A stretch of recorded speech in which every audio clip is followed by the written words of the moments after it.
What's going on, guys? Should be logging in here soon, hopefully. What's going on? Trying to get my papers in order here.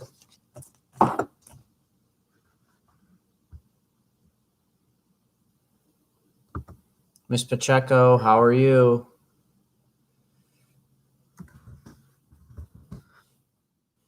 Blanca's here.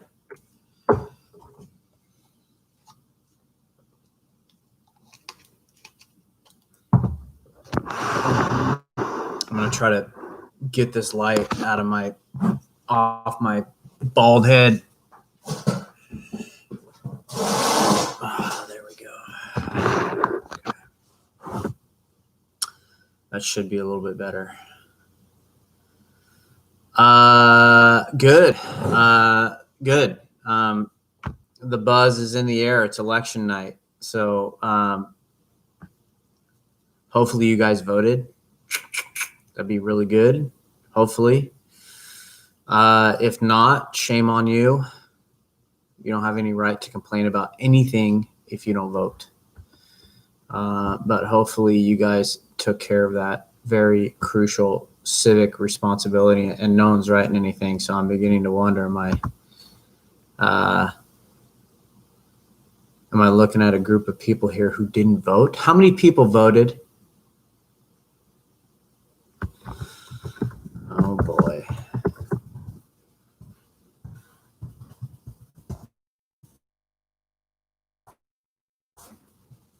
Daniel, Oscar, Laura, did you vote? Tell me you did. Edgar, Daniel, Oscar, tell me you guys all voted. Come on. Don't hide. Good. Good. Very good. Edgar. Daniel, Edgar. Sean, did you vote? Edgar.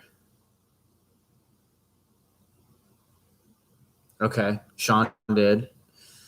Edgar and Daniel, disappointing, dude. Terrible. Laura.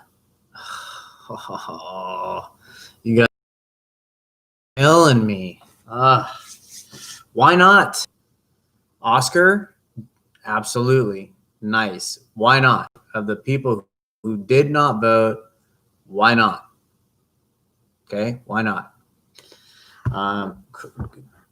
It's a great question, right? Great question. Why did you not vote? While we wait, what time is it? Let's wait a couple more minutes. Allow a few more people to log in. We're a little low right now, so let's give people a little bit more time. And I'm not going to hold you up too much. We're going to talk a little bit about cholesterol, a little bit about fat, how fat affects cholesterol. Kind of debunk some myths around fat and consuming fat, and debunk some myths around kind of what fat does to your body, and what it does for your body. You're gonna do some of that tonight. But it shouldn't be long after that. It shouldn't be a long lecture at all. But let's give everyone another minute or two here. No one has a good excuse. Why? I feel like I have to type it in here. Don't ask me why. Why did you not vote? Are there any good? Anthony, what's going on? Anthony, did you vote? Did you vote? And for those who didn't, you need to type in here why you didn't vote. No, you did not. Maria. Anthony, you don't need to apologize, dude. I'm just giving you a hard time. But you should vote. Absolutely, you should vote. I'm assuming that you have an opinion about school. Maria, good. School, taxes, rent control. There's all types of issues. All right, I'm done. I'm done waiting for the laggers. All right, so if you open up your canvas, find. I know, Monica, stop. Find the page entitled Fats and the other page entitled Cholesterol. I'm beginning to think that they're not close to each other. They're a couple pages apart. I don't know why that propagated like that. In my other classes, the modules are these two pages are right next to each other, but for some reason I'm in your class for my Canvas. I'm in this one, and they're not kind of right next to each other. Good job, Monica. I'm glad you voted. And again, I'm still waiting on a couple excuses here from people. Laura, why did you not vote? Anyways, 2 pages, fats and cholesterol. Let's go to cholesterol first. And then we'll talk about the different fats and how those fats kind of affect those cholesterol numbers, or can affect those cholesterol numbers. And I'm having a hard time. Got them open. Good. I'm trying to find mine. For some reason, this is all over the place. All right. So cholesterol. All right. So your body produces cholesterol. It's produced in the liver. And we also consume cholesterol, obviously, through our diet. Cholesterol is one of those numbers I said you should know, because what it does is it indicates really arterial health, like the health of your arteries, the health of your circular system, your blood system.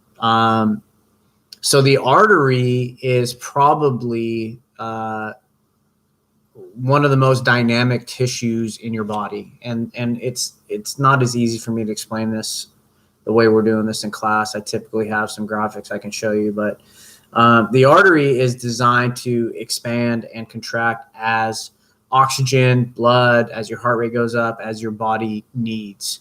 And what we find is artery, it's pliable. It's very, very, very pliable.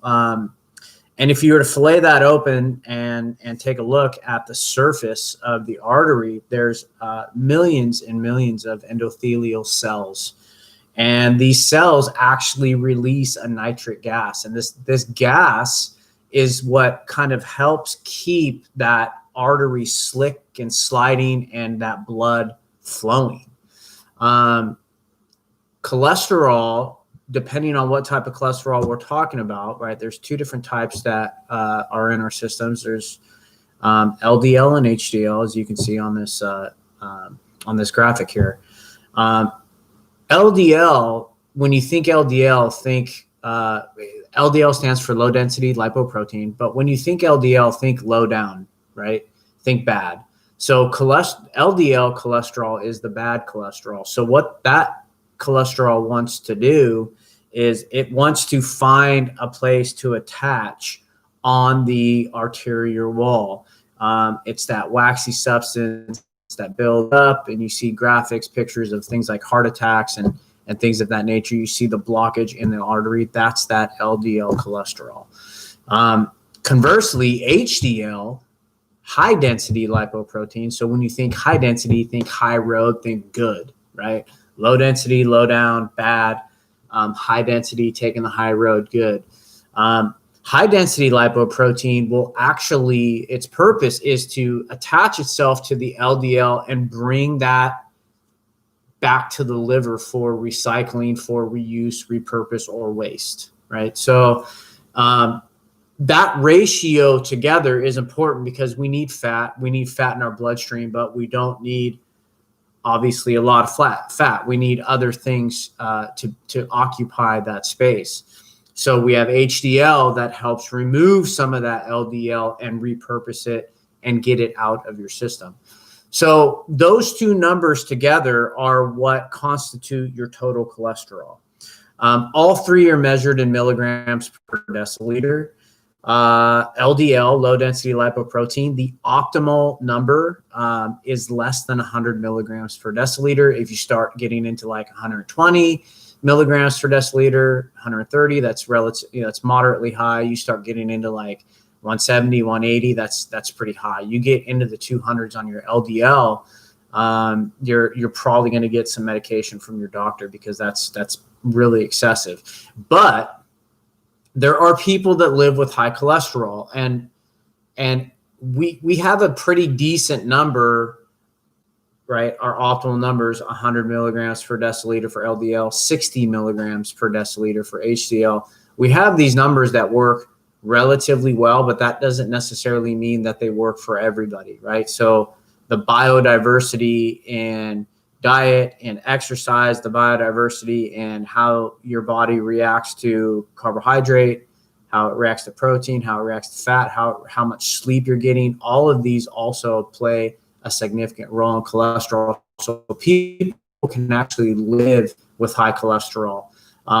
What we don't want to see is a really high LDL and a very low HDL, because high density lipoprotein, there's really only a couple ways to boost your high density lipoprotein, and that's essentially through exercise. That's really the only proven way to increase your HDL numbers. You can with diet, there are dietary ways to help improve that, but for the most part, rigorous exercise, good solid exercise is what helps keep that HDL number. As soon as those numbers start to have an inverse relationship, in other words, the LDL goes up and the HDL goes down, those people are at a significantly elevated risk for a cardiovascular incident, whether it be a heart attack or congestive heart failure, or stroke, right? These are all cholesterol related incidents. But the bottom line is we have that rough number, which if you look here, the optimal number for total cholesterol is less than 200 milligrams per deciliter. So if you're at 90 LDL, 70 HDL, those are good numbers. You're 170, you're under that 200 mark. That's not to say, again, that you can't have elevated cholesterol level. One of my best friends in high school, for as long as I've known him, since we were 12, 13 years old, he's always had high cholesterol, and he was a Division I football player. He lives a healthy life. He's perfectly fine. He's doing just great. Has lived for years with high cholesterol. So, and your cholesterol level is going to fluctuate based on your needs. I mean, your liver does produce cholesterol. So getting caught up in the numbers, they're good to know. And that's why I say know your numbers, right? It's good to know where you're at always, even if it's not optimal, even if it's not necessarily a good number at this point. Beginning to know and beginning to understand what those two play a role in, and how more specifically, why is it that your LDL is creeping up? Because it's usually for a couple of reasons, not necessarily because you're consuming fat, right? Which we're going to talk about in a minute. So just to recap, LDL, bad cholesterol, 100 milligrams per deciliter or less. HDL, good cholesterol, at least 60 milligrams per deciliter, even a little bit more is good. Those two numbers added together, that gives us our total cholesterol. That optimal number is less than 200 milligrams per deciliter. Okay. All right, moving along to fat. So let me find my page here. Fat. Okay. Let's go to fat. Okay. All right. So fat. I'm not going to get into everything that fat does for your body. That's going to be part of your assignment tonight. But eating fat makes you fat is not accurate. It's not accurate.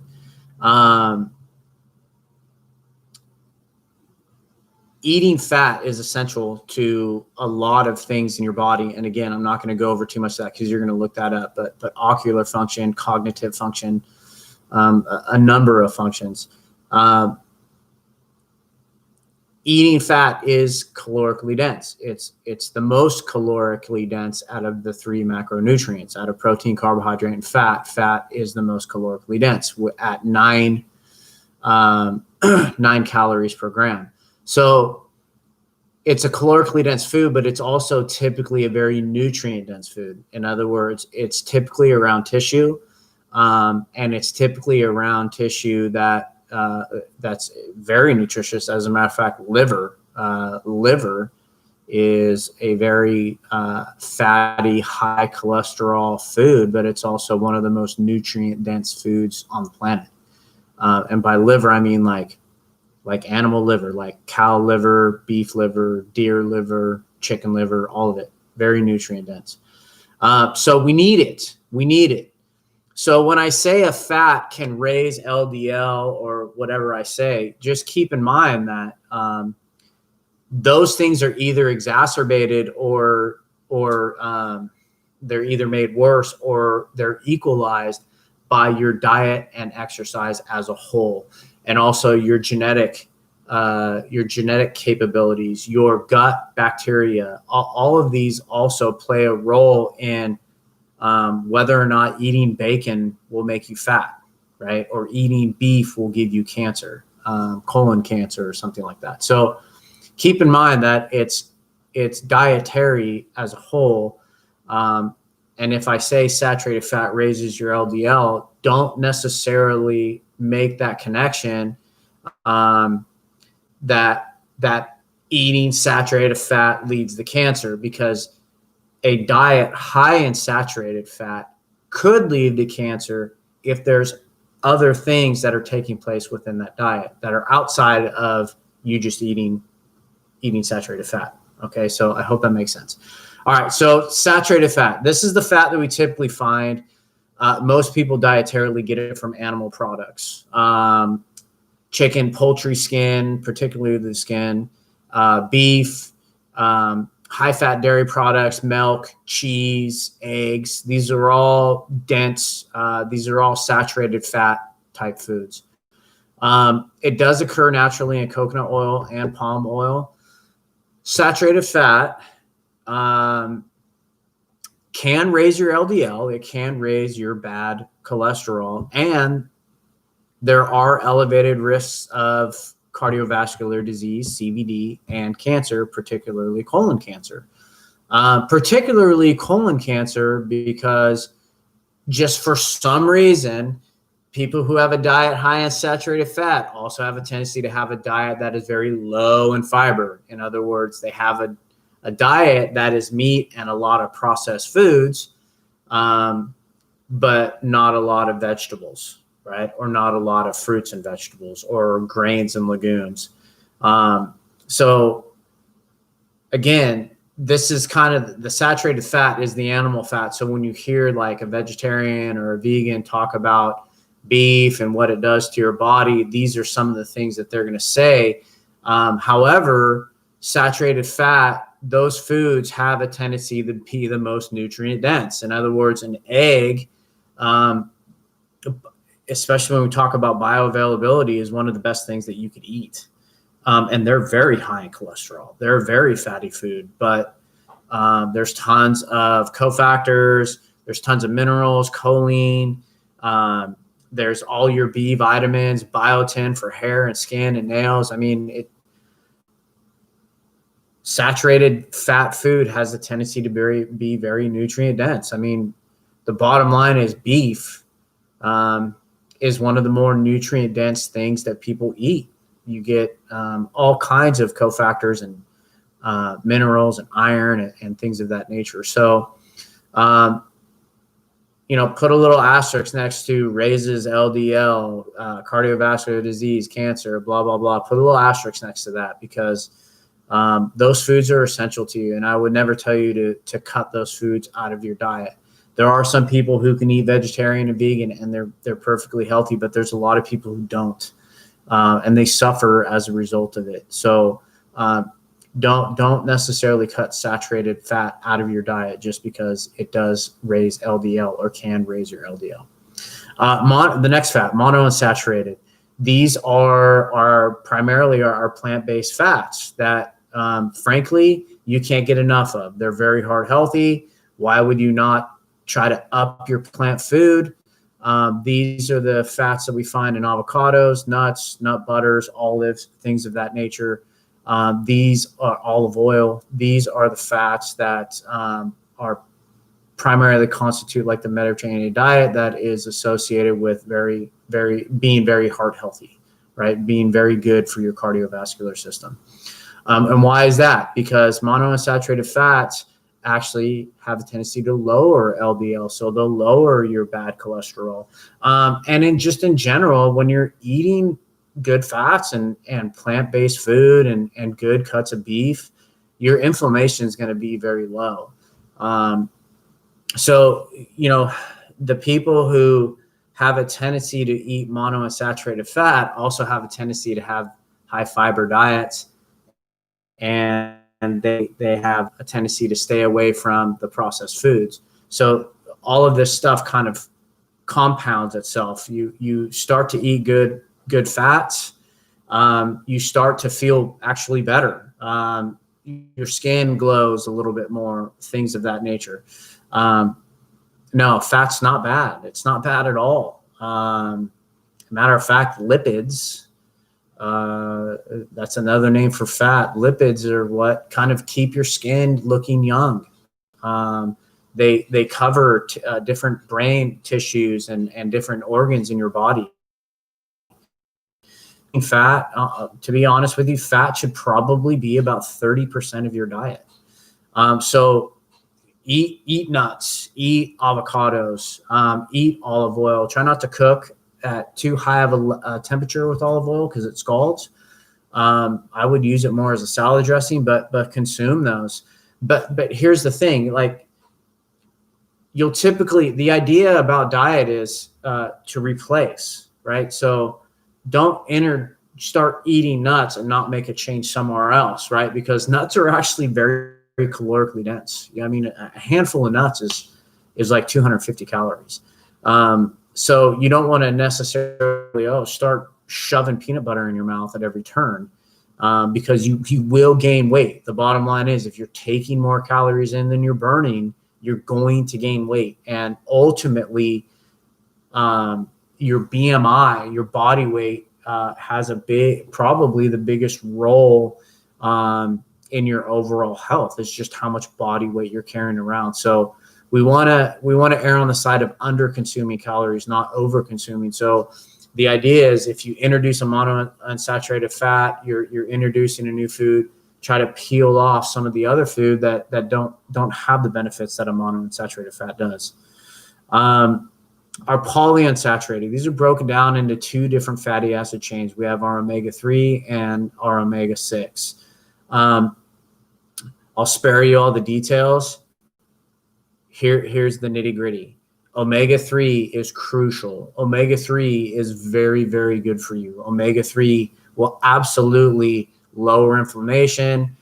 It helps prevent certain cancers, and it's just probably so good for you that I would say, if you're not getting some, find a way to get some. Where do we find omega-3s? Primarily in fatty fish. Salmon is a good source. Tuna is a source. You also have, obviously other fatty fish that is like less consumed: mackerel, sardines, anchovies, things of that nature. Although if you want to consume them, great. How about fish oil pills? Yeah, those are great, dude. Krill oil is really good.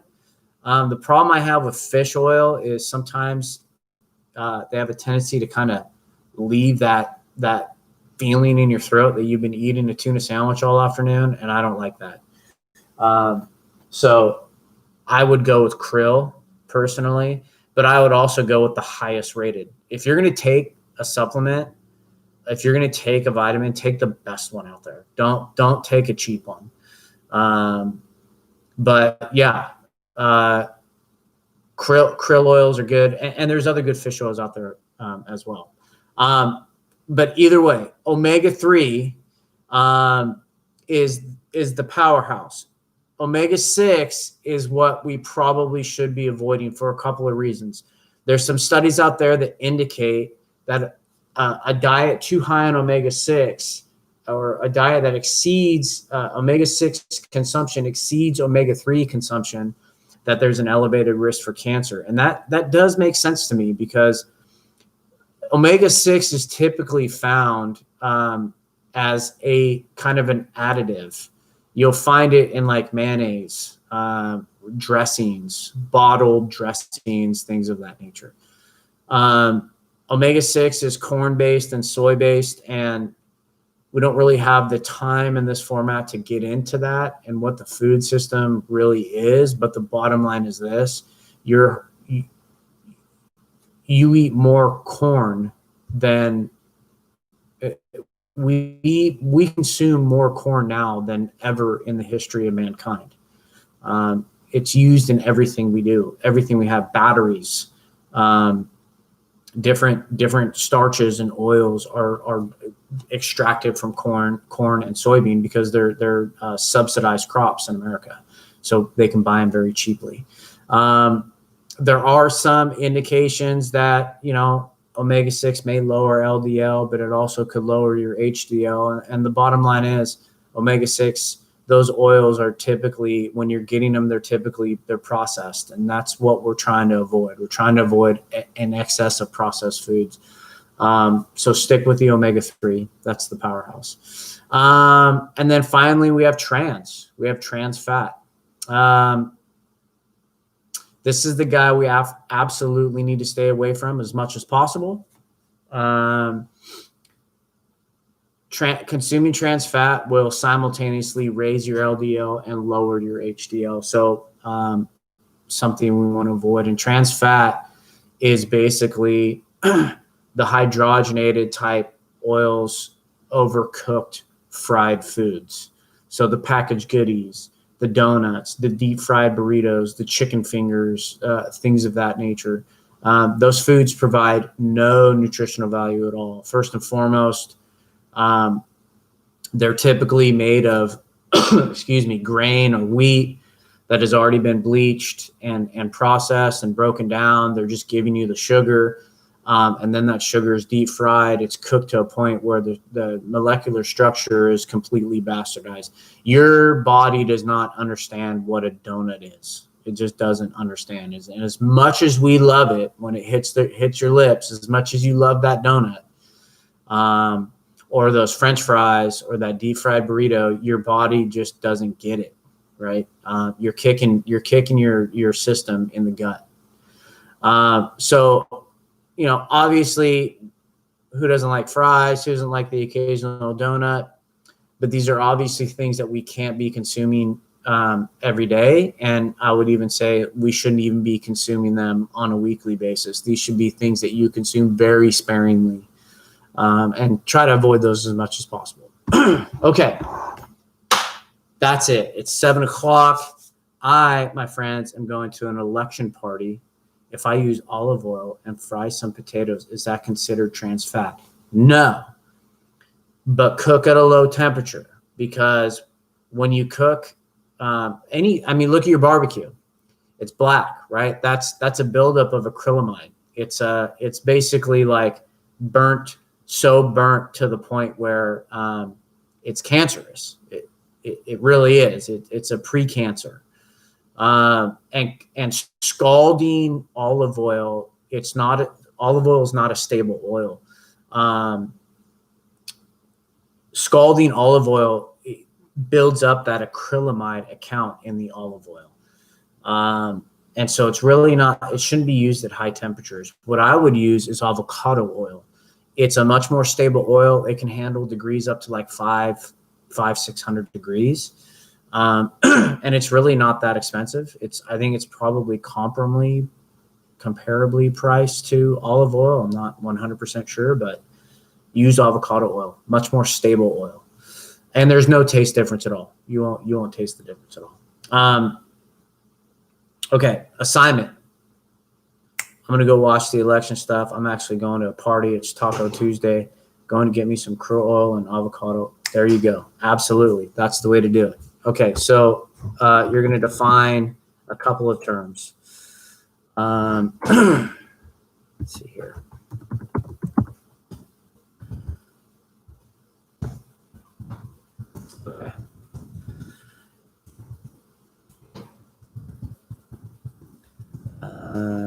was waiting for someone to leave. Okay. And tell me the benefits of dietary fat. Okay, so define fat and just read about it. Tell me its benefits. Like, why do we need to consume fat? And then I want you to find, excuse me, and explain LDL, HDL, and total cholesterol. Okay? Yeah. Is that good? So homework tonight, define fat. Tell me its benefits. Why do we consume fat? Why do we need to consume fat? What's its role in the body? Just a couple sentences. And then define and explain LDL, HDL, and total cholesterol. Questions? No? We good? Okay, all you non-voters. I will enjoy my election party. And Maria, I'll answer your email a little bit later. Yeah. Go vote, losers. Deuces.